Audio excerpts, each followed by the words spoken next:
Rajarajeshwari theatres അഭിമാന പുരസ്സരം കാഴ്ചവെക്കുന്നു 127ാമത് നാടകം ഓർക്കാപ്പുറത്തൊരു മുഹൂർത്തം. അനുഗ്രഹിച്ചാലും ആശീർവദിച്ചാലും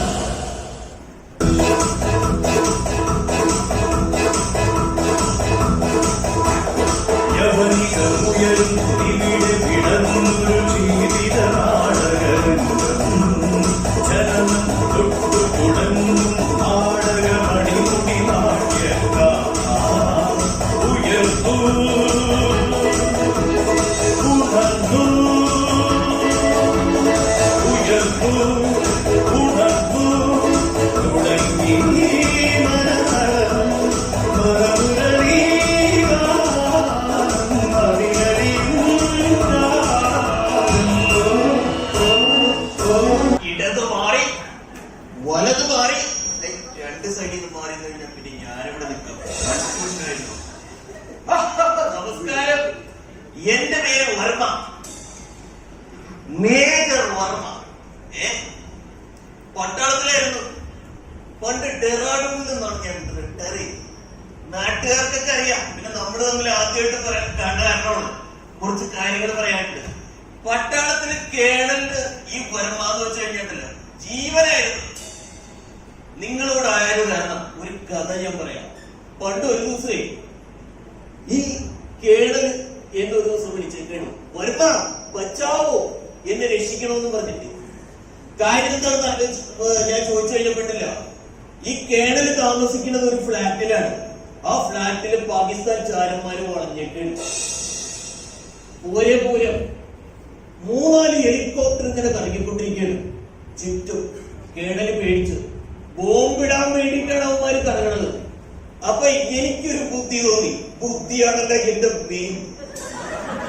ഞാൻ എന്ത് ചെയ്യുന്നു വെച്ച് കഴിഞ്ഞാ ഒറ്റ ചോദ്യമാണ്, കേണൽ ഇന്ന് ബ്രേക്ക്ഫാസ്റ്റിൽ എന്താണ്? What is the breakfast of the organisation? കേണലോടെ പറഞ്ഞു പുട്ടും പഴോടും.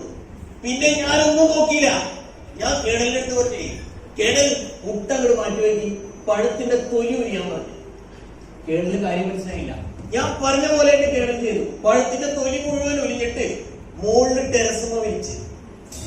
പിന്നെ രസം, ഈ പൈസക്കാരുണ്ടല്ലോ, അവന്മാര് ബോംബിടുമ്പോ ബോംബ് ചെന്ന് പഴത്തൊലിന്ന് വീഴും, തെന്നും തൊട്ടപ്പുറത്ത തൊഴിലോട്ട് വീഴും. ഇടും തെന്നും ബ്ലൂം, ഇടും തെന്നും ബ്ലൂം, ഇടും തെന്നും ബ്ലൂം. ഇത് തന്നെ പരിപാടി. ചിരിച്ച് വയറ്റില് നീര് വീഴും. ആ നീരിപ്പോഴും മാറിയിട്ടില്ല. ഇങ്ങനത്തെ ഓരോ കാര്യങ്ങള് പ്ലെയിനിൽ കയറിയിട്ടാണ്. എന്ത് ചോദ്യോടാ. പണ്ട് ഞങ്ങൾ യുദ്ധം കഴിഞ്ഞ് പ്ലെയിനിലല്ലേ തിരിച്ചുകൊണ്ടുവന്നിരുന്നത്. അന്നത്തെ പോലെ കുറെ പ്ലെയിനൊന്നുമില്ല, 1-2 ഉള്ളൂ. കുറെ നേരം പ്ലെയിനിൽ യാത്ര ചെയ്യുമ്പോ ഞങ്ങൾക്ക് ബോറടിക്കും. അപ്പൊ ഞങ്ങൾ എന്താണ് ചെയ്തതെന്നറിയാമോ?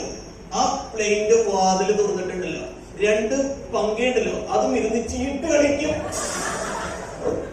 കാറ്റ, പിന്നെ ഭയങ്കര കാറ്റല്ലേ. അപ്പൊ ഞങ്ങൾക്ക് പക്ഷെ അതൊന്നും കുഴപ്പമില്ല, ബോറടിയല്ലേ. ഒരു ദിവസം ഇതുപോലെ യാത്ര ചെയ്തുകൊണ്ടിരുന്നപ്പോഴേ കേരളത്തിൽ ഒരു ആഗ്രഹം, ഒരു സിഗരറ്റ് വലിക്കാൻ. ഉടനെ വർമ്മയുടെ അടുത്ത് ചോദിക്കുകയാണ്, വർമ്മ സിഗരറ്റ് ഉണ്ടോ? ഞാനൊരു സിഗരറ്റ് എടുത്ത് കൊടുത്തു. അപ്പോഴല്ലേ അടുത്ത പ്രശ്നം, ഇതെങ്ങനെ കത്തിക്കും? ഭയങ്കര കാറ്റല്ലേ, ഇത് കെട്ടുപോവാണ്. കത്തിക്കും കെടും, കത്തിക്കും കെടും, ഇത് തന്നെ പരിപാടി. അപ്പോഴാണ് എനിക്കൊരു ബുദ്ധി തോന്നിയത്. ബുദ്ധിയാണല്ല എന്റെ ഏത്. ഞാൻ എന്തെന്ന് വെച്ച് കഴിഞ്ഞാൽ കൂട്ടത്തിൽ ഏറ്റവും പൊക്കൊരിക്കണം. ഒരു സിഗരറ്റ് എടുത്തിട്ട് ഞാൻ എഴുന്നേറ്റ് നിന്നു. ഈ നക്ഷത്രങ്ങളുടെ ഇടയിൽ കൂടിയാണ് ഈ പ്ലെയിൻ പോണെന്ന് ഓർക്കണം. ഒരു നക്ഷത്രം കയ്പാന്ന് അകലെത്തിയിട്ടുണ്ടല്ലോ, ഒരൊറ്റ തോട്ടാണ്. നോക്കിയപ്പോ സിഗരറ്റ് കത്തിയത്. എന്റെ ദൈവം, ഇങ്ങനെ എന്തൊക്കെ കഥകളാണ്. അതൊക്കെ ഒരു കാലം. ഭാര്യണ്ടാ, ഞാൻ പേടിയാ, ഇവളെയാ. പേടിയൊന്നുമില്ല. പിന്നെ പണ്ട് ആരാണ്ട് പറഞ്ഞിട്ടുണ്ട്, ഇടി വെട്ടുമ്പോ മെയിൻ സ്വിച്ച് ഓഫ് ചെയ്ത് കഴിഞ്ഞാൽ ആർക്കും അപകടമില്ല. അയ്യോ, ഒന്നും പറയായിരുന്നില്ലടാ, പേടിച്ചു പോയ. ഇവരൊക്കെ കേട്ടിരിക്കണ്ടല്ല. പിന്നെ എന്തൊക്കെയുണ്ട്? ഇന്ന് 2 മുട്ടയുള്ളൂ. എന്ത് കാര്യമാണ്? ഒരു 5 മുട്ടയെങ്കിലും മിനിമം ഭർത്താവിന് തരാൻ പറ്റാത്ത ഭാര്യ. മനുഷ്യ എന്നെ കൊണ്ട് നിങ്ങളൊന്നും പറയിപ്പിക്കില്ലേ? ഓ. മുട്ട ഇടുന്നതേ ഞാനല്ല, കോഴിയാണ്. പുതിയ അറിവാണ്ട. നിങ്ങൾ കേൾക്കണ മനുഷ്യന്മാരെ, ഓരോരോ സിനിമയും കണ്ടേച്ച് വന്നിട്ട് മസി കൂട്ടി കേൾക്കാൻ പോഷണം വേണമെന്ന് പറഞ്ഞുകൊണ്ട് ഉണ്ടായിരുന്ന കോഴികളെ മുഴുവൻ മാക്കുമാക്കാൻ അടിച്ചു കയറ്റിയിട്ട് ഇപ്പൊ മുട്ടയില്ല പോലും. വയസ്സാകാലത്ത് മനുഷ്യന്റെ ഓരോരോ പൂതികളെ. ആ വയസ്സായ കാര്യം പറഞ്ഞപ്പോഴാണ് മുട്ട മാത്രമേ ഉള്ളൂ, പാലില്ലേ?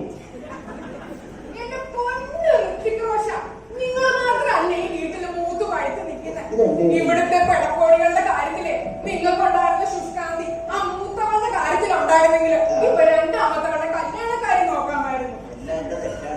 ആ വന്നല്ല വരുമാല.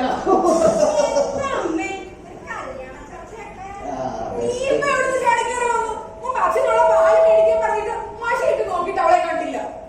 ഈ അമ്മയുടെ ഒരു കാര്യം ഞാൻ പഠിക്കുവായിരുന്നു. എന്റെ അമ്മ 12ാം ക്ലാസ്സിൽ തോറ്റിട്ട് ഇപ്പൊ അവിടെ പഠിപ്പിക്കുന്ന ടീച്ചർമാരെക്കാളും പ്രായം. അമ്മയുടെ എല്ലാം മോള്. ഇപ്പൊ പ്രായമൊന്നും കുറയാൻ പോകുന്നില്ലല്ലോ. കുറയാൻ പോകുന്നുണ്ടോ?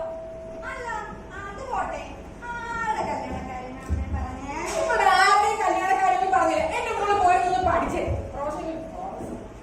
അല്ല, രണ്ടാമത്തെ മോളുടെ എന്തോ കല്യാണക്കാര്യം പറഞ്ഞതുപോലെ എനിക്ക് തോന്നി. എന്ത് ഈശ്വരാ, കല്യാണത്തിന്റെ കാന്ന് പറയുമ്പോഴേ ചാടി വരുന്നവരെ മോളും കല്യാണത്തിന്റെ കാര്യത്തിൽ ഒരു ബോധവും ഇല്ലാത്ത മൂത്ത മോളും. പിന്നെ താൻ നിൽക്കുന്നു ഈ മൂത്ത മുതലും. ദേ അമ്മേ, അടുത്ത ആഴ്ച എന്റെ എക്സാം ഒക്കെ കഴിയും. അപ്പോഴേക്കും ചേച്ചിയുടെ കാര്യം ഒരു തീരുമാനമൊക്കെ പോണം. മനുഷ്യനിവിടെ മൂത്ത് നിറച്ച് മൂക്കിൽ പല്ല് വച്ച് തുടങ്ങി. എവിടാ മോളെ? ഏ, അച്ഛാ. മോളെ ആഗ്രഹമില്ലാഞ്ഞിട്ടല്ല, മറ്റു ചെക്കന്മാരെ കിട്ടണ്ടേ? നമ്മുടെ ദാരിദ്ര്യത്തിനും പഞ്ഞത്തിനൊക്കെ പറ്റിയ ഒരു ചെക്കൻ വന്ന് കിട്ടണ്ടേ? അതുകൊണ്ടല്ലേ. നിങ്ങൾ ആ കാര്യസ്ഥൻ കൊശവല കേശവനോട് പറഞ്ഞിട്ടുണ്ടായി പയ്യനെ തപ്പാനാന്ന് പറഞ്ഞു പോയിട്ട് 2 ദിവസമായിട്ട് അവന്റെ പണിക്ക് കാണാനില്ല. ആട് കിടക്കുന്നോടത്തൊരു കൂടെ പോലുമില്ല. അത് നീ പറഞ്ഞ നാക്കെടുത്തില്ല, ദേവണ്ണവൻ.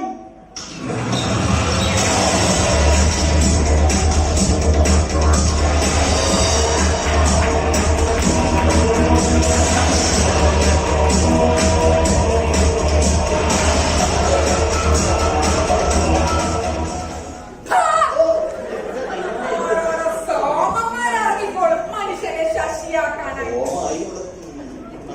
വരണം വരണം, തീരുമാനിച്ചിരിക്കണം.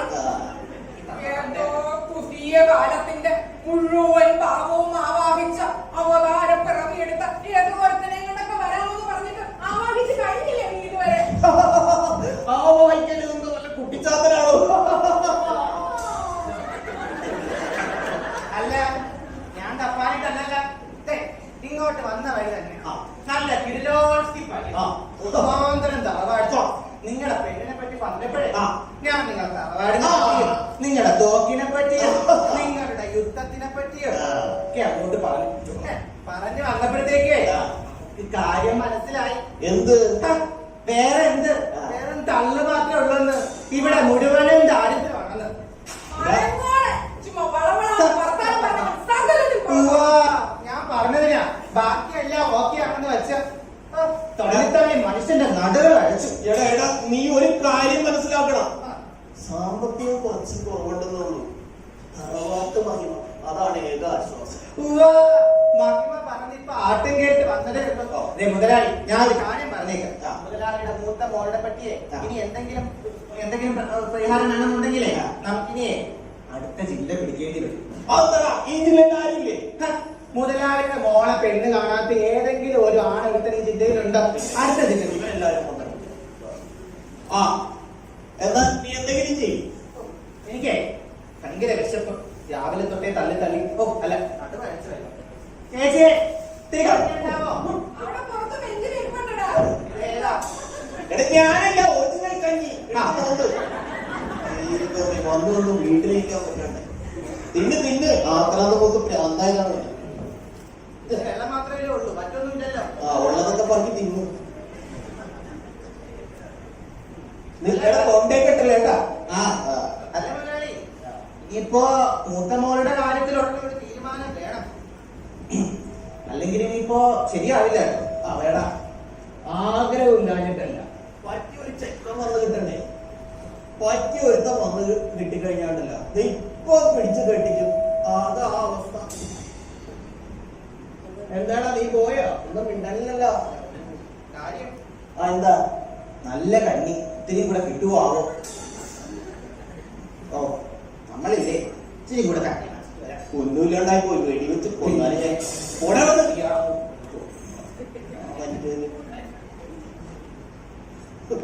ഡെറാഡൂണിലും വരെ ഇങ്ങനത്തെ അവസ്ഥ ഉണ്ടായിട്ടില്ല.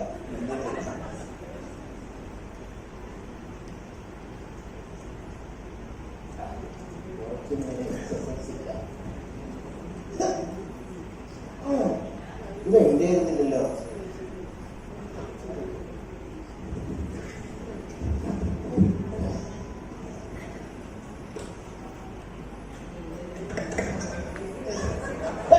ആരും പറഞ്ഞിട്ടല്ലോ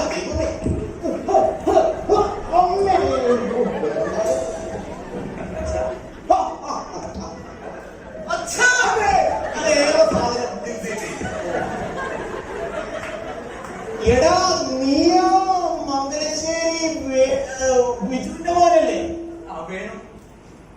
എവിടെ വീണു? വേണു. മംഗലശ്ശേരി ബിജുവിന്റെ മകൻ വേണു. നല്ല പേരിട്ടാ. ഇവൻ ഏതാണ്? ഇവിടെ കണ്ടിട്ടില്ലല്ലോ. ഇവൻ ജയൻ. ഞങ്ങൾ ഒരുമിച്ചായിരുന്നു. ഇപ്പോ വെക്കേഷൻ അടിക്കാൻ പോന്നതാ. പിരിച്ചുവിട്ടതായിരിക്കും അല്ലേ? നുണകളൊക്കെ ആരാണാവോ പറഞ്ഞുണ്ടാക്കുന്നത്? അല്ല ടിവിയിലൊക്കെ ഉണ്ടായിരുന്നേ അവിടെ ജോലിക്ക് ഭയങ്കര പ്രശ്നമാണെന്നൊക്കെ, അതുകൊണ്ട് ചോദിച്ചതാ കേട്ടോ. ഞങ്ങളുടെ ജോലിക്ക് യാതൊരു പ്രശ്നവും ഉണ്ടായിരുന്നില്ല. ഇൻഫാക്ട് അറബിക്ക് ഞങ്ങളെ വലിയ ഇഷ്ടമായിരുന്നു. ഞങ്ങൾ ഓരോ നേരം ഒരേ കരച്ചിലും പിടിച്ചിലും. ദാസനഹരിമേലെ ആ പഴയ വീട്ടിൽ നിന്ന് എന്നോട് അദ്ദേഹം പറഞ്ഞു, പകച്ചു പോയി എന്റെ ബാല്യം. പിന്നെ ഇവിടെയൊക്കെ ആകുമ്പോൾ മലയാളി പെൺകുട്ടികളൊക്കെ ആയി ഒരു റിലാക്സേഷൻ ഉണ്ടല്ലോ.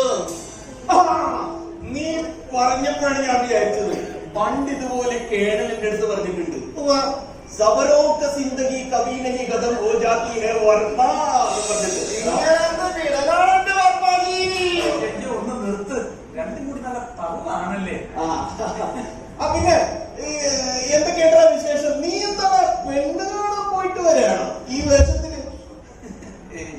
അങ്ങനെ ഞാൻ അങ്ങനെ ആരോടും പെണ്ണ് ചോദിച്ച് പോകാറില്ല. അതെനിക്കറിയാല്ല. പിന്നെ എന്റെ കൂട്ടുകാരൊക്കെ നിർബന്ധിച്ചു കഴിഞ്ഞപ്പോ ഞാൻ ഇറങ്ങിയതേ ഉള്ളൂ. നിന്ന് സംസാരിക്കണ്ടേ? ഇന്ന് സംസാരിക്കാം. പിന്നെ എന്തൊക്കെയുണ്ടാ വിശേഷം? വീട്ടിലൊക്കെ സുഖം തന്നെയല്ലേ? ഞാൻ അച്ഛനെ കാണാൻ വേണ്ടി തന്നെയാ വന്നത്. എന്ത് പറ്റി പോലെ? അല്ലാതെ അച്ഛനോട് മാത്രം എനിക്ക് ചോദിക്കാൻ പറ്റുള്ളൂ. ചോദിക്കുന്നുണ്ട്, വേറെ ഒന്നും വിചാരിക്കില്ല. നീ പറയണ്ട. എനിക്ക് കുടിക്കാൻ കുറച്ച് വെള്ളം. ഇത് ചോദിക്കാനാണ് നീ ഇത്രയും ഇതെല്ലാം വേറെ കാര്യമാണ്. എന്ത് കാര്യം? വെള്ളം കുടിച്ചിട്ട് ഞാൻ പറയാം. എന്നാ വെള്ളം കുടിച്ചിട്ട് പറയാം. മോളെ എന്താ അച്ഛാ? ഒരു ഗ്ലാസ്. ഒന്നല്ല രണ്ട് ഗ്ലാസ് വെള്ളം കൊണ്ട് എടുത്ത്. ദാ വരുന്നച്ഛാ. പണ്ടേ ഉള്ളപ്പോഴേ പല്ലിലേക്ക് പുറത്തോട്ട് ഇറങ്ങി നേരെ ഒരു പ്രൈമറിയുണ്ട്. കാച്ചാ വെള്ളം. മോന്തല മോന്തല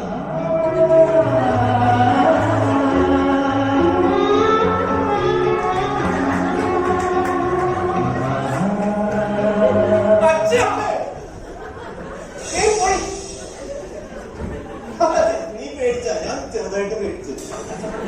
ഞാൻ പറഞ്ഞു നീ കാര്യം പറയാൻ എന്താടാ? ഞാൻ ഇതിനു മുമ്പ് പല പ്രാവശ്യം അച്ഛനെ കാണാനായിട്ട് ഇവിടെ വന്നിട്ടുണ്ട്. വന്നപ്പോഴൊക്കെ അച്ഛൻ എന്നെ ഒത്തിരി സഹായിച്ചിട്ടുമുണ്ട്. ഈ കാര്യം എനിക്ക് വേറെ ആരോടും ചോദിക്കാൻ നിവൃത്തിയില്ലാത്തതുകൊണ്ടാണ് ഞാൻ അച്ഛൻ്റെ അടുത്ത് വന്നത്. ഒന്നു മോനെ വേണു, കാശിന്റെ കാര്യം ചോദിച്ചത് 10 പൈസ അച്ഛൻ്റെ അച്ഛൻ അതല്ല. അതല്ലേ നീയൊന്നും പറ. അച്ഛന്റെ മൂത്ത മോളില്ലേ? അവിടെ എന്ത് പറ്റി? അപ്പം അല്ല ഞങ്ങള് നീ കിടന്ന് അപ്പൊന്നും ചൂടാണ്ട് നീ കാര്യം പറയേ. ഞങ്ങള് ചെറുപ്പം മുതലേ അറിയുന്നതാണല്ലോ. അറിയുന്നതാണ്.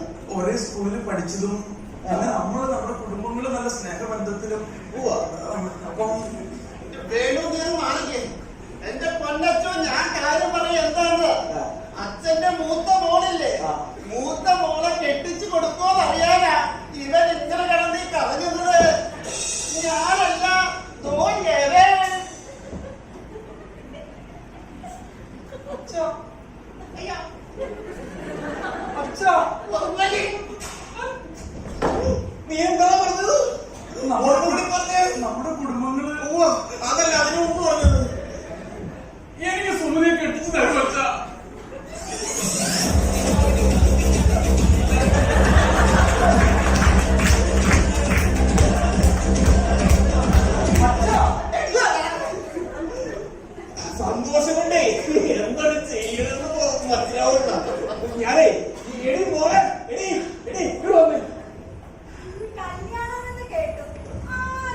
ഏതായി നിന്റെ അല്ല നമ്മുടെ മൂത്ത മോളിലെ ആരാണ് എവിടെ വിലാസിനി ഒന്നുകൂടെ ഇനി നമ്മുടെ വേണുണ്ടല്ല അവന് നമ്മുടെ മൂത്ത മോളെ കിട്ടാൻ ഇഷ്ടമുള്ളത്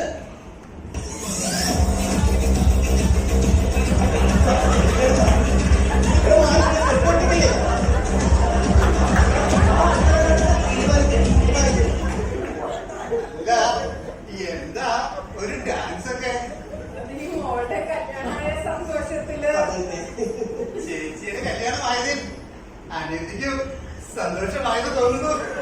അല്ല, ഇനിയിപ്പോ എനിക്ക് കെട്ടാമല്ലോ. അപ്പോ എന്റെ മനസ്സിലൊരു ഏതാണ് ഈ പെൺകുട്ടി?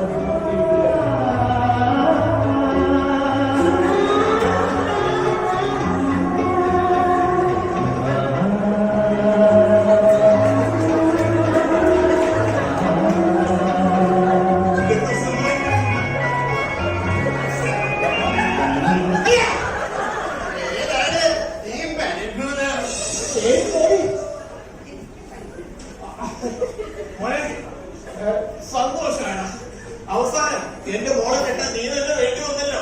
എനിക്ക് സന്തോഷമായ അച്ഛാ. പിന്നെ ഒരു സംശയം, അവൾ സമ്മതിക്കായിരിക്കുമോ? എന്ത് വർത്താനാണ് നീ പറയണേ? നീയേ അവള് വരുമ്പോണ്ടല്ലോ ഇവിടുത്തെ കാട്ടൊക്കെ കൊണ്ട് തഞ്ചത്തിനും പഞ്ചത്തിനും കാര്യങ്ങളൊക്കെ അവതരിപ്പിക്കി നിന്നെ ഇഷ്ടോ കേട്ടാ. അപ്പൊ നിങ്ങളെ വർത്താനം പറഞ്ഞോണ്ട് ഞാൻ അവളെ അന്വേഷിച്ചിട്ട് വരാം. വിലാസിനെ വിലാസിനെ വല്ലാത്തൊരു ടെൻഷൻ. എന്റെ പൊന്നളിയ, ഇത് നിന്റെ അവസാനത്തെ അവസരമാണ്. പെണ്ണെ നോക്കി നടന്ന് നോക്കി പല്ല് കിടക്കും. ഇനി കുറച്ചോളം നീണ്ട തൃശ്ശൂർ പൂരത്തിൽ എഴുന്നള്ളില്ല. അതാണ് അവസ്ഥ. എനിക്കറിയാതൊക്കെ എന്റെ അമ്മോ, നെഞ്ചിലേക്ക് എടുക്കണോ, കൈ വിറയ്ക്കണോ? എന്റെ വേണു, നീ എന്തിനാ പേടിക്കുന്നത്? ചെറുപ്പം മുതലേ അറിയാവുന്നവൾ. കാണാൻ സുന്ദരി, നല്ല കാര്യപ്രാപ്തിയുണ്ട്. കൂടാതെ 10ാം തരത്തിൽ പഠിച്ചിരിക്കുന്നു. നിലകൊക്കെ പോലെ എന്ത് വേണം? എടാ അളിയ, എനിക്കറിയാതെ ഞാൻ പറഞ്ഞല്ലോ, നമ്മൾ കല്യാണം ആലോചിക്കാനിട്ടൊന്നല്ലോ. എത്ര പെണ്ണുങ്ങളെ പോയി കണ്ട് ശരി, വല്ലതിനെ പിടിക്കണ്ടേ? എന്തൊക്കെ പറഞ്ഞാലും ശരി, ഇപ്പൊ തന്നെ വയസ്സ് 35ആയി. എനിക്കിത് ഇത്തവണ കെട്ടിയേ പറ്റൂ. നമുക്ക് അത്രേ ഉള്ളൂ. വേണു, ഇതെന്ത് പറ്റി? നീ നന്നായിട്ട് വേർക്കുന്നല്ലോ. ദേവമായ വർഗത്തിൽ ഉറങ്ങിയില്ലേ? ഒന്നും പറയണ്ട, 3-4 ദിവസമായി നെഞ്ചുവേദന, കൈവേദന, നെഞ്ചുവേദന. ഉറങ്ങാൻ കിടന്നാ മതി, അപ്പൊ വരും ഈ വേദന. ഇതെന്നെ കൊണ്ട് പോകുള്ളൂ എനിക്ക് തോന്നണത്. വേണു, എന്താ ചെയ്യാ? ഇവിടെ വന്നു നീ പോരൂട്ടാ. വീടുമായിരുന്നോ? പഴയ സാധനം ഏതോ കളിക്കാനാണ് വന്നെന്ന് പറഞ്ഞു. ഞാൻ വിചാരിച്ചു വല്ല ആശുപത്രിക്കാരനായിരിക്കും. അതൊക്കെ പോട്ടെ.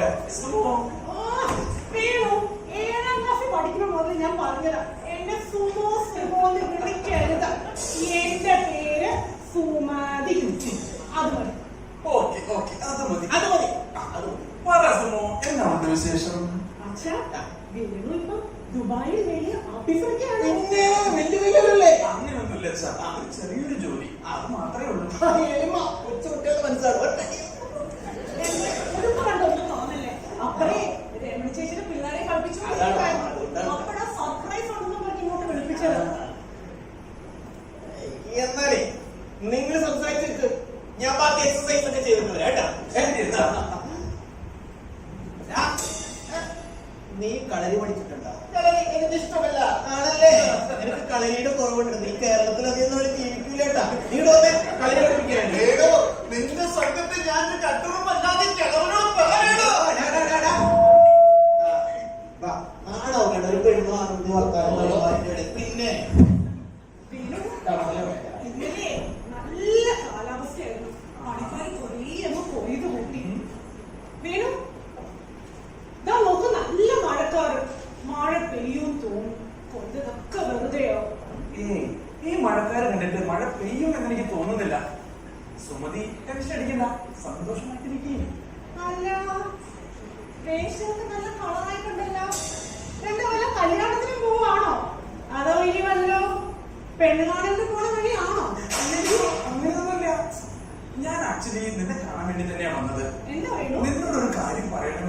ആയിരുന്നു. എന്ത് പറ്റി വേണു കഴിക്കാൻ? ഒന്നുമില്ല. ആ വേണു എന്താ പറഞ്ഞു വന്നേ? അല്ല, നമ്മള് ചെറുപ്പം മുതലേ നന്നായിട്ട് അറിയാവുന്നവര്, നമ്മുടെ കുടുംബങ്ങളും അടുത്തടുത്ത് തന്നെ. തന്നെയുമല്ല, നീ ഓർക്കുന്നോ സ്കൂളിൽ വെച്ച് എന്തുമാത്രം വികൃതികളാണ് നമ്മൾ തമ്മിൽ കാണിച്ചു കൂട്ടിയിട്ടുള്ളത്? ഓർപ്പിക്കല്ലേ. അതൊക്കെ പോട്ടെ, അത് പോരാഞ്ഞിട്ട് പുഴയുടെ അപ്പുറയുള്ള ഞങ്ങളുടെ പറമ്പിൽ കൃഷി ചെയ്യുന്നത് പോലും നിങ്ങളാണ്. ഇങ്ങനെ നോക്കുമ്പോ അല്ല, നമ്മുടെ കുടുംബങ്ങൾ തമ്മിൽ നല്ല സ്നേഹബന്ധമാണ് എന്ന്. അല്ല, അത് കഴിഞ്ഞിട്ട് വേണം എന്നതാ പറഞ്ഞേ. പുഴയുടെ അരികിലുള്ള പറമ്പിൽ കൃഷി ചെയ്യുന്നത് നിങ്ങളാണെന്ന്. അവിടെ കൃഷി ചെയ്യുന്നത് ഞങ്ങളാണ്. അത് തന്നെ. പക്ഷെ അതിന് മുന്നേ പറഞ്ഞത് അങ്ങോട്ട് മനസ്സിലായില്ല. ആ, അത് ഞങ്ങളുടെ സ്ഥലമാണെന്ന് അതെല്ലാവർക്കും അറിയാവുന്ന കാര്യമല്ലേ. എന്ന് മുതലാണ് ഞങ്ങൾ കൃഷി ചെയ്യുന്ന ഞങ്ങളുടെ സ്ഥലം നിങ്ങളുടേതായത്? അയ്യോ, കൺഫ്യൂഷൻ വേണ്ട. ഞാൻ പറഞ്ഞത് ബിനോയ് ചേട്ടന്റെ പറമ്പിനടുത്തുള്ള സ്ഥലത്തെ കുറിച്ചല്ല. പിന്നെ അതിനും അപ്പുറത്ത് നമ്മുടെ അഞ്ചോടിക്കാരുടെ പറമ്പില്ലേ, അതിന്റെ അടുത്തൊരു 3 സെന്റ് സ്ഥലത്ത് വാഴ വെച്ചിട്ടില്ലേ, ആ സ്ഥലത്തെ കുറിച്ചാ ഞാൻ പറഞ്ഞത്. എന്ന് തൊട്ടെന്നോ? എന്റെ അപ്പനപ്പൂപ്പന്മാരുടെ കാലം മുതലേ അങ്ങനെ തന്നെയാണ്. പിന്നെ ആ സ്ഥലത്തിന് പേര് കുറച്ച് തർക്കമൊക്കെ ഉണ്ടായിട്ടുണ്ടെന്നറിയാം, എന്നാലും ആധാരം ഇപ്പൊ എന്റെ കയ്യിലുണ്ട്. വേണുവിന്റെ ഒരു ആധാരം നാട്ടുകാരെ കേട്ടോളെ. 10-250 വർഷമായിട്ട് ഞങ്ങളുടെ കയ്യിലുള്ള സ്ഥലമാണ്. അതാ ഇപ്പൊ വേണു പറയുന്നേ വേണുവിന്റെയാണ്. കാര്യം പറഞ്ഞ 3-4-5 സെന്റേ ഉള്ളൂ. പോയാലും ഞങ്ങൾക്ക് വലിയ കുഴപ്പമൊന്നുമില്ല. പക്ഷെ പറയുന്നതിനൊക്കെ ഒരു ന്യായം വേണ്ടേ? ചുമ്മാ ഓരോരോ വീടല്ലേ. അല്ല, ഞാൻ പറഞ്ഞത് മനസ്സിലായില്ലെന്ന് തോന്നുന്നു. എന്റെ അമ്മൂമ്മയുടെ അമ്മൂമ്മ വേറെ പണിയൊന്നുമില്ലേ? വൈകുന്നേരം വരെ ഇവിടെ നിന്ന് പറഞ്ഞു ആ സ്ഥലം അത് ഞങ്ങളുടേതാണ്. അത് നീ പറഞ്ഞാൽ മാത്രം എങ്ങനെയാ ശരിയാവുന്നത്? എന്റെ അമ്മൂമ്മയുടെ അമ്മായിയുടെ അച്ഛൻ ഒരു സൗഹൃദത്തിന്റെ പേരിൽ നിന്റെ അമ്മൂമ്മയ്ക്ക് കൊടുത്തു വന്നല്ലോ ആ സ്ഥലം. അവിടെ നിങ്ങൾ കൃഷി ചെയ്യുന്നു. അവസാനം നമ്മളിപ്പോ കള്ളന്മാരായോ? വേണു വേണമെങ്കിൽ വൈകുന്നേരം വരെ ഇവിടെ നിന്ന് പറഞ്ഞു ആ സ്ഥലം അത് ഞങ്ങളുടേതാണ്. ഞങ്ങളൊക്കെ നല്ല അന്തസ്സുള്ള തറവാട്ടിലാണ്, അല്ലാതെ ഓരോ പുതുപണക്കാരെ പോലെ ഞങ്ങൾ ആർക്കും അങ്ങനെ വെറുതെ ഒന്നും കൊടുക്കാറുമില്ല. ഞങ്ങൾക്ക് ആരുടെ സൗജന്യം ഒട്ടും വേണ്ട. ഞാൻ അതിന് പിടിച്ചു വാങ്ങാൻ വന്നതും അല്ലല്ലോ ഇവിടെ. വേണ്ട, ഇനി ഒരു യുദ്ധം വേണ്ട. ഞാൻ നിന്നോട് യുദ്ധത്തിന് വന്നതുമല്ല. ആ സ്ഥലം നീ എടുത്തു. ഇത്രയും നാള് കുടുംബത്തിൽ ഒരാളെ പോലെ കരുതിയിട്ടേ ഞങ്ങളുടെ സ്ഥലം ഞങ്ങളോട് എടുത്തോളാം. വേണു കുടുംബത്തിൽ ഒരാളെ പോലെ കരുതിയിട്ടില്ല. വേണുവിന്റെ അമ്മ കഴിഞ്ഞ ആഴ്ച വന്ന് മെതിയന്ത്രം ചോദിച്ചപ്പോ ഇവിടെ ആവശ്യമുണ്ടായിട്ട് ഞങ്ങൾ തന്നത്. എന്നുവെച്ച് ഇവിടെ മെതിക്കാരെത്തിയപ്പോ മുട്ട ഇങ്ങനെ അപമാനിക്കരുത് കേട്ടോ വേണു. വേണ്ട വേണ്ടാന്ന് വയ്ക്കും തോറും നീ എന്റെ തല കയറി ചെവി തിന്നാൻ നോക്ക. ഇത്ര അഹങ്കാരം പെൺകുട്ടികൾക്ക് പാടില്ല കേട്ടോ. നീ എന്തൊക്കെ പറഞ്ഞാലും ശരി, ഇത്രയൊക്കെ ആയില്ലേ. ഇനി ഞാൻ ആ സ്ഥലവും കൊണ്ടേ പോകുന്നുള്ളൂ. ആ സ്ഥലം അത് എന്റെയാണ്, എന്റെയാണ്, എന്റെയാണ്. വേണു വേണു വേണമെങ്കിൽ ആ വാഴത്തോപ്പിലേക്ക് പോയി നോക്ക്. ഞങ്ങളുടെ പണിക്കാരൻ അങ്ങോട്ട് പോയിട്ടുണ്ട് കൊലകെട്ടാനും. എന്റെ പറമ്പിലെങ്ങാനും കയറി ആരെങ്കിലും കൊല കെട്ടിയ അവിടെ കൊല നടക്കും. പറഞ്ഞില്ലെന്ന് വേണ്ട ഞാൻ. അതെ, ഇവിടെ കിടന്ന് വലിയ ഷോയും ബഹളമൊന്നും വേണ്ട. അതൊക്കെ അമ്മ വേണുവിന്റെ മാങ്കലശ്ശേരി തറവാട്ടിൽ. എനിക്കൊരൽപ്പം സുഖമില്ലാണ്ട് പോയി. അല്ല കാണിച്ചു തരാമെന്ന് തന്നെ. എന്തൊക്കെ പറഞ്ഞാലും ശരി, ആ സ്ഥലം അത് എന്റെയാണ്. ആ സ്ഥലം അത് ഞങ്ങളുടെയാണ്. എന്റെയാണ്. അത് ഞങ്ങളുടെയാണ്. നടക്കില്ല. എന്താണിത്? എന്താണ് കാര്യം തീരുമാനിക്കാൻ ഇത്ര ഒച്ചയ്ക്ക് വേണോ? അച്ഛാ, നമ്മളുടെ ആ മാടത്തോപ്പിലെ കോഴക്കരയിലുള്ള ആ ഇഞ്ചോടിക്കാട് അപ്പുറത്തുള്ളത് അത് പറഞ്ഞിട്ടത് നമ്മുടെയാണ്. അത് ഞങ്ങളുടെ തെളിയിച്ചു അത് ഞങ്ങളുടെ എങ്ങനെയല്ലേ പറഞ്ഞു സാറേ? പണ്ട് എന്റെ അമ്മൂമ്മയുടെ അമ്മായിയുടെ അച്ഛൻ ഒരു ഔദാര്യമായിട്ടുണ്ട് നിങ്ങൾക്ക് ആ സ്ഥലം തോന്നിട്ട്. നിങ്ങൾ അതിൽ കൃഷി ചെയ്തു, അത് ശരി തന്നെ. ഇപ്പോഴും ആധാരം എന്റെ കയ്യിലുണ്ടല്ലോ. പിന്നെ എങ്ങനെയാ നിങ്ങളുടേതാണ്? അത് ശരി. ആ സ്ഥലം നമ്മുടെ ഈ നാട്ടിലെ കൊച്ചുകുട്ടികൾക്ക് വരെ അറിയാം. പിന്നീട് നമ്മുടെ അടുത്ത് കളിയേ ഒന്നും മിണ്ടാതെ എന്റെ അച്ഛാ ഓരോ വളവളാന്ന് വർത്താനം പറയാൻ വന്നിരിക്കുന്നു. രാവിലെ തുടങ്ങിയതാണല്ലോ നിങ്ങൾ. അതികൊച്ചുണ്ടാക്കണ്ട. നാട്ടുകാർ വിചാരിക്കേ എന്റെ കളരിമുറയിൽപ്പെട്ട് മൃതപ്രാണനായിട്ട് കൊലവിളിക്കണത്. എന്നെ വെറുതെ ദേഷ്യം കേൾക്കുന്നത് കേട്ടോ. അച്ഛാന്ന് വിളിച്ച് നാവോട് ഞാൻ വല്ലതൊക്കെ വിളിക്കും. എടാ ചെക്ക, രാവിലെ തന്റെ മോട് കൂടി ഇറങ്ങി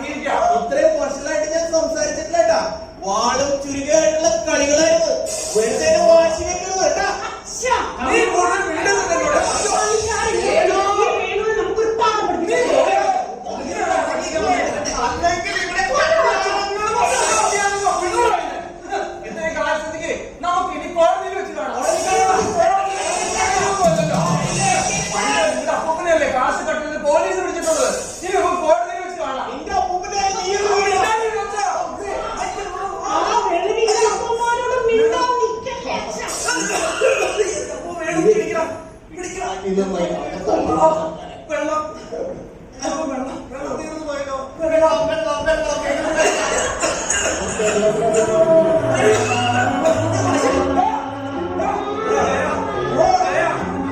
ജയ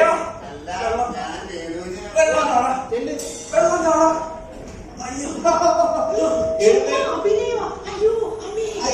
അവരെ എഴുന്നേറ്റ് നിൽക്കാൻ പോലും പറ്റില്ല. പിന്നീട് ഞാൻ നിന്നോട് പറഞ്ഞു പറയണ്ടത് ഈ തള്ളെ പോലെ ശരിയാവില്ല. എന്റെ വഴി വിടറ. എന്നെ പിടിക്കണം. എന്നെ പിടിക്കാൻ ചുമന്ന സെക്രട്ടറി അതാണ് വഴി. ഇവരെ ഈ സ്വഭാവം വെച്ചിട്ടേ എങ്ങനെ നിന്ന് പെണ്ണ് കാണാമെന്നാണ് ഞാൻ ആലോചിക്കുന്നത്. വൃത്തികെട്ടത് മോളെ പെണ്ണ് കാണാമെന്നത് വേണം.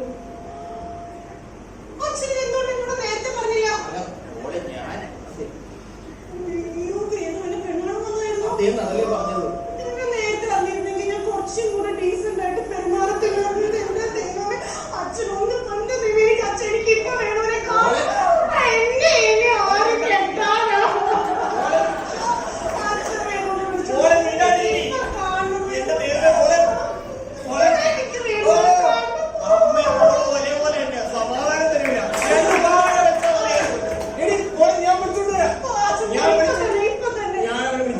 ഞാൻ വെടിവെച്ച് പഠിപ്പിച്ചു.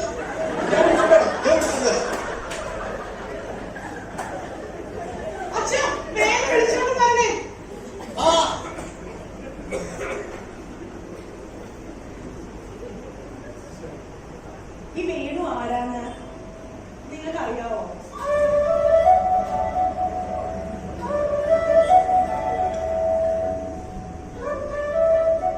പണ്ട് 3ാം ക്ലാസ്സിൽ പഠിക്കുന്ന സമയത്ത് ആമ്പൽപ്പൂ വേണമെന്ന് പറഞ്ഞാൽ കരഞ്ഞപ്പോ എനിക്ക് വേണ്ടി കുളത്തിൽ ചാടിയ വേണു. മൂവാണ്ടൻ മാങ്ങ കാണിച്ച് വേണം എന്ന് പറഞ്ഞ് കരഞ്ഞപ്പോ മാവേ കയറി ആ മാവയിലെ മൊത്തം ഉറുമ്പിന്റെ കടി കൊണ്ടു വീണു. തുമ്പിയെ വേണം എന്നൊക്കെ പറയുമ്പോ പാടത്തൂടെ ഓടി നടന്ന് തുമ്പികളെ പിടിച്ചെഴുതായിരുന്നു എനിക്ക് വേണു. എല്ലാം ഇന്നലെ കഴിഞ്ഞ പോലെ. ആ വേണുവിനോടല്ലേ എങ്ങനെയൊക്കെ. അതെങ്ങനെയാ? എനിക്കറിയായിരുന്നു വേണുവിന്റെ മനസ്സിൽ ഇങ്ങനെ ഒരു ആഗ്രഹം ഉണ്ടെന്ന്. ഒരു വാക്കുകൊണ്ടോ നോട്ടം കൊണ്ടോ ഒരു ചിരി കൊണ്ടോ ഒന്നും വേണു ഇതുവരെ എന്നോട് പറഞ്ഞിട്ടില്ല വേണുവിന്റെ മനസ്സിൽ ഇങ്ങനെയൊക്കെ ഉണ്ടെന്ന്. വേണു പറഞ്ഞിരുന്നെങ്കിൽ, ഞാൻ അറിഞ്ഞിരുന്നെങ്കിൽ ഞാൻ ഇങ്ങനെ ഒന്നും പെരുമാറത്തില്ലായിരുന്നു. കാരണം എന്താണോ, വേണുവിനെ എനിക്ക് ഇഷ്ടം, ഒരുപാട് ഇഷ്ടം, ഒരുപാട്.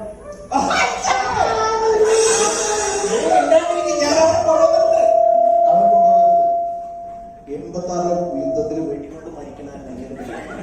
അവരെ കൊണ്ടുവന്നിട്ടുണ്ട്. നീ വെറുതെ വഷളാക്കരുത് കേട്ടാ, വഷളാക്കരുത്. പിന്നെ ഞാനാണ് വഷളാക്കിയത് കേട്ടാ. മോനെ ഒന്ന് മനസ്സിലാക്കിയോട്ടാ, നല്ല ഭംഗിയുണ്ട് നിന്റെ ഷർട്ടൊക്കെ മനസ്സിലാക്കി.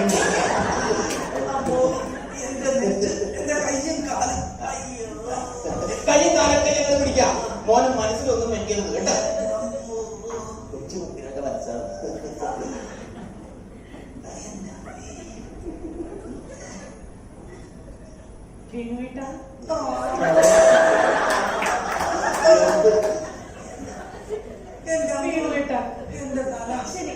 ബോധമില്ലാതെ എന്തൊക്കെയോ ഒക്കെ പറഞ്ഞു പോയി. അച്ഛനോട് ക്ഷമിക്കണം കേട്ടോ.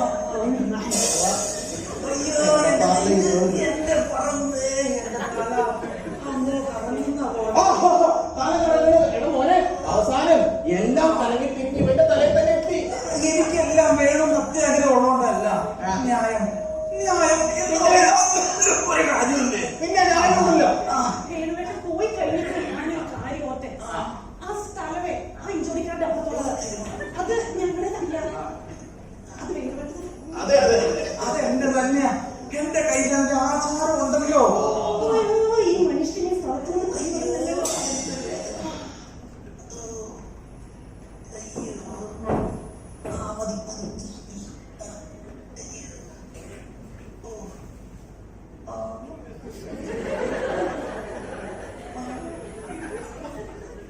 അതെ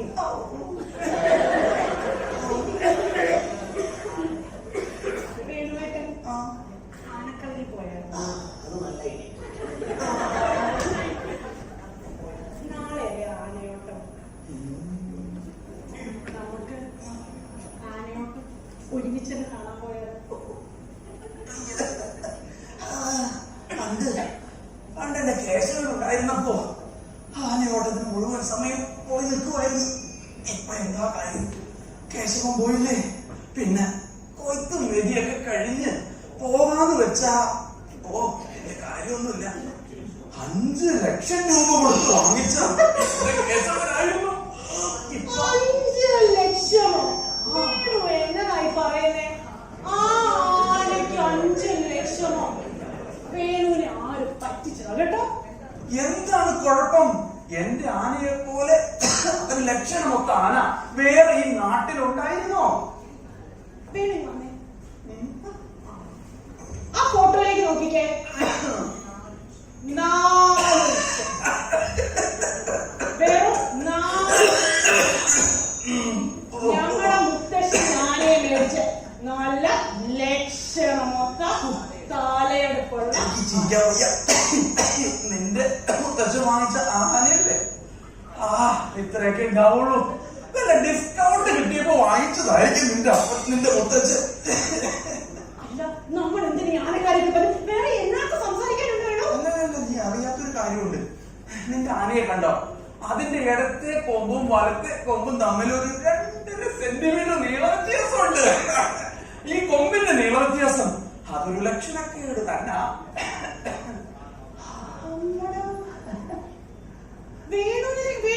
ഇതൊരു പുതിയ അറിവാണല്ലോ. വേണുവെന്താ കൊമ്പ് അടക്കം പോയിട്ട് അടിക്കാൻ? അല്ല, ഞാൻ വന്നതുകൊണ്ട് നിനക്ക് കുറെ പുതിയ അറിവുകൾ കിട്ടിയില്ലേ? എന്തൊക്കെ പറഞ്ഞാലും ശരി, കൊമ്പിന്റെ നീള വ്യത്യാസം ലക്ഷണക്കേട് തന്നെ. ഒരു കാര്യം മനസ്സിലാക്കണം, ഞങ്ങളുടെ തറവാട്ടിലെ നല്ല ഈ ദേശത്തിലെ ഏറ്റവും തലയെടുപ്പുള്ള ആന ഞങ്ങളുടേത്. അതെങ്ങനെയാ? നിന്റെ ആന 5 എണ്ണം ചേർന്നാലും എന്റെ കേശവന്റെ അത്രയും വരില്ലായിരുന്നു. അത്ര മാത്രം ചങ്കൂറ്റമുള്ള ചങ്ങാതിയായിരുന്നു അവനെനിക്ക്. ഈ ആനയ്ക്ക് ഏതാണ്ട് ഒരു 2 ലക്ഷം, അതിൽ കൂടുതലൊന്നും വരില്ല. അല്ല, വേണുവിന് എന്നാത്തിന്റെ കേടാ? രാവിലെ മുതൽ തുടങ്ങിയതാണല്ല.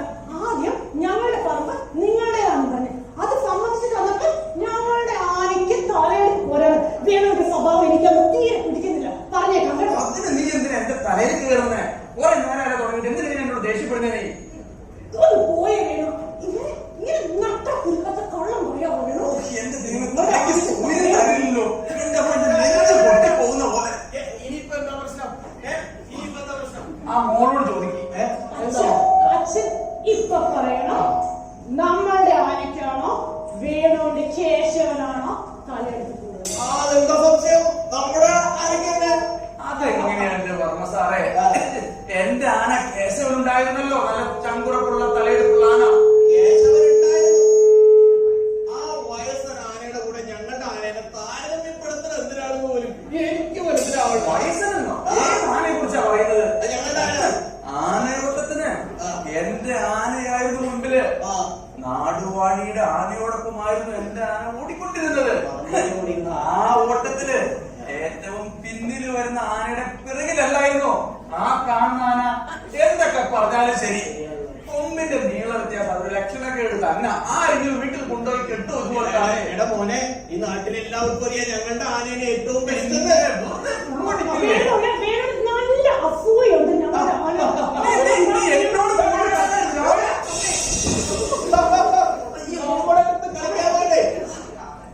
അവന്റെ ഒരു ആനക്കാര് ഓർമ്മ ഇടിയൊന്നുണ്ടല്ല. നീച്ചക്കുറവാന്ന് പറഞ്ഞത്. മണ്ടൻ കൊച്ചുകുട്ടിയല്ലേ ചെക്കൻ. പണ്ട് ഡെറാഡൂണിൽ ഇതുപോലൊരു സംഭവം ഉണ്ടായി. ഒരുത്തൻ ആനയുടെ കേസ് പറഞ്ഞ് എന്റെ അടുത്തേക്ക് വന്നു. വീട്ടിൽ പോയി ഞാൻ അവനെ ഓടിച്ചില്ല അവര്.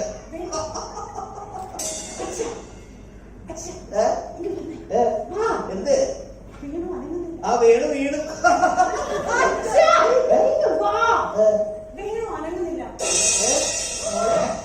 ശ്വാസം എടുക്കുന്നില്ല. അയ്യോ എടാ പോലെ അയ്യോ അച്ഛൻ വീണു മരിച്ചു പോയി. അയ്യോ എല്ലാരും ഓടി വരണേ. അച്ഛൻ വീണുവിനെ കൊന്നു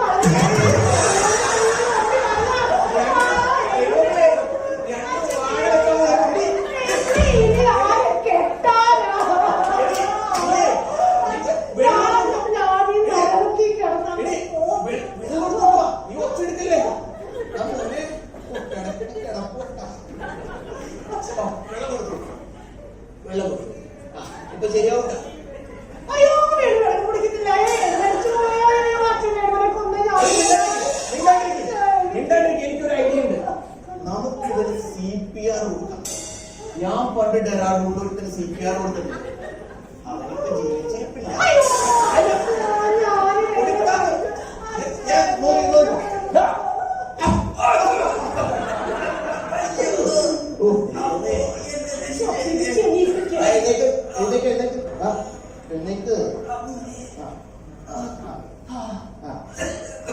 വെള്ളം കുടിക്കും. ഇനി എന്നെ തൊക്കവിടെ ഇനി ഇങ്ങനെ വിട്ടാൽ ശരിയാവില്ല. നീ എഴുന്നേറ്റ് ഇവിടെ മാറിയിട്ട് കണ്ണടയൊക്കെ വെച്ചോ. ഇവിടെ മാറിയിട്ട് നിനക്ക് നിനക്ക് ഇവിടെ കെട്ടാൻ സമ്മതമാണ്. നീ മിണ്ടരുത്. നിനക്ക് ഇവിടെ കെട്ടാൻ സമ്മതമാണ്. ഇവിടെ ഇവിടെ കെട്ടാൻ സമ്മതമാണ്. നിനക്ക് ഇവരെ കെട്ടാൻ സമ്മതമാണ്. നീ ഇപ്പം പറഞ്ഞേക്കണം. പോയി കഴിയുമ്പോ ഒരുമാതിരി മോങ്ങിയുണ്ടല്ലോ. സമ്മതമാണെന്ന് എന്നാണ്ടല്ലോ എവിടെ കേട്ട നിനക്കൊക്കെ ഇത് മതി. കേട്ട് അമ്മായിട്ടുണ്ട്. കേട്ട് കേട്ട് എടുത്തോ നീ.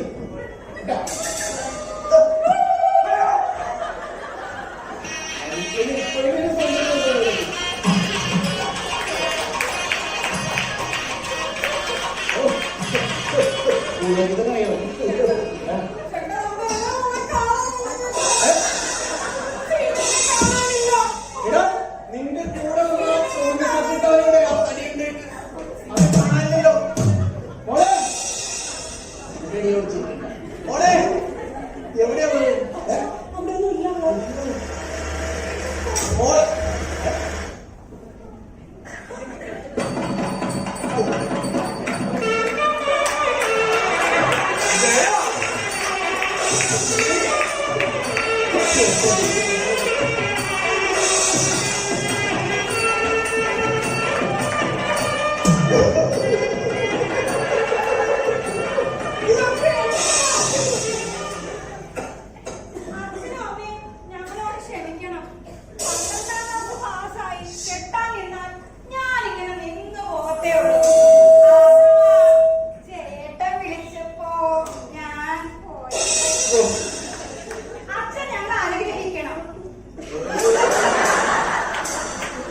നിനക്ക് വല്ല പണിയുണ്ടോടാ?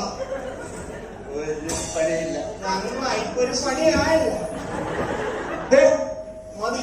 രാവിലെ തുടങ്ങിയതാണ്. ഇപ്പൊ എവിടെ നനയിക്കോളാം. ഞങ്ങള് വിരുന്നൊക്കെ കഴിഞ്ഞ് നാളെ ഇപ്പൊ ഇറങ്ങിക്കോളാം. തോക്കെവിടെ? വിട്ടോ വിട്ടോ.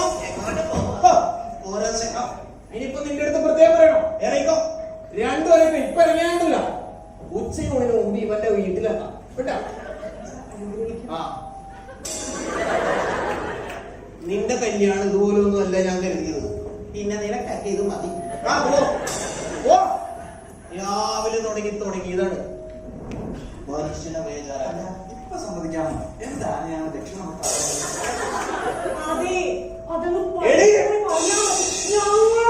പാർട്ടിക്കടിക്ക് ഞാൻ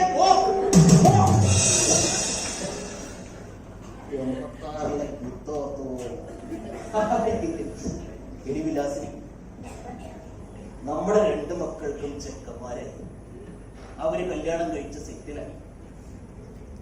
എനിക്കൊരു ആഗ്രഹം,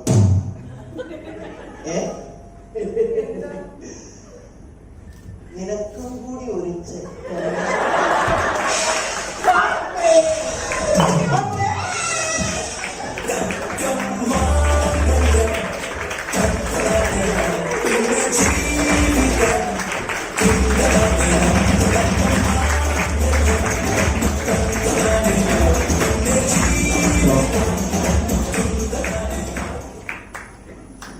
ഞങ്ങളുടെ ഈ എളിയ നാടകം നിങ്ങൾക്ക് എല്ലാവർക്കും ഇഷ്ടമായി തീർക്കുന്നു. ഈ നാടകത്തിന്റെ ആരെങ്കിലും അണിയറയിൽ പ്രവർത്തിച്ചവരെ നമുക്ക് പരിചയപ്പെടാം. Major Varma doctor Kiran Thampi, Vilasini doctor Jiji George, Sumathi doctor Ann Baby, Seema Shrimati Gleeso Jacob, കാര്യസ്ഥൻ Keshavan Shri Vishnu NS, Venu father Angel Mathew, Jayan Shri Nobel Chacko, music and sound Shri Alan Antony, സഹസംവിധാനം രാജേഷ്, സംവിധാനം ശ്രീ ഗോകുൽ M. നായർ.